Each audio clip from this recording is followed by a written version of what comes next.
সমুদ্র বন্দর এবং কৃষিতে এই ঘূর্ণিঝড়ের ব্যাপক প্রভাব পড়েছে। আমরা সে বিষয়ে জানবো। আমাদের সহকর্মীরা অপেক্ষা করছেন। শুরুতে যাচ্ছি চট্টগ্রামে, সহকর্মী মামুনুর রশিদ অফি অপেক্ষা করছেন সেখানে। অফি, ঘূর্ণিঝড়ের প্রভাব তো রীতিমতো একটু একটু করে কমতে শুরু করেছে, কিন্তু কখন নাগাদ পুরোপুরি স্বাভাবিক হতে পারে বন্দরের কার্যক্রম সে সম্পর্কে কোনো ধারণা পাওয়া গেল কিনা?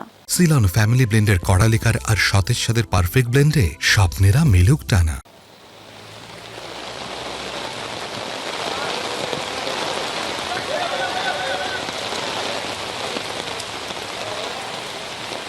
বৃষ্টি ঘূর্ণিঝড়ের প্রভাবের কারণে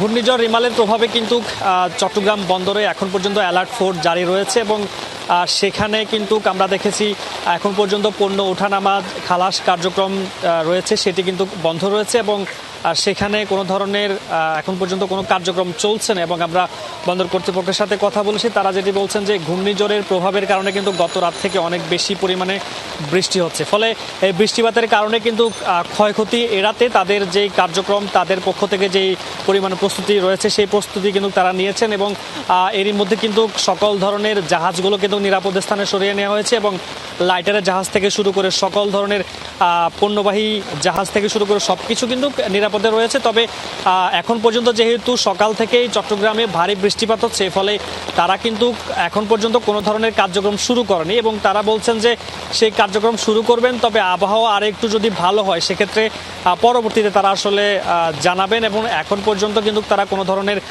কিছুই করছেন না, ফলে তারা বলছেন যে বৃষ্টিপাতের কারণে সেই বৃষ্টি কিন্তু অনেক বেশি পরিমাণে হচ্ছে, ফলে এটি কিন্তু সবচেয়ে বড় শঙ্কার বিষয় এবং পরবর্তীতে আসলে তারা জানাবেন যে পণ্য ওঠানামা খালাস কার্যক্রম কখন করবেন বা কখন শুরু করবেন পরবর্তীতে জানা যাবে। ধন্যবাদ জানাচ্ছি অভিক।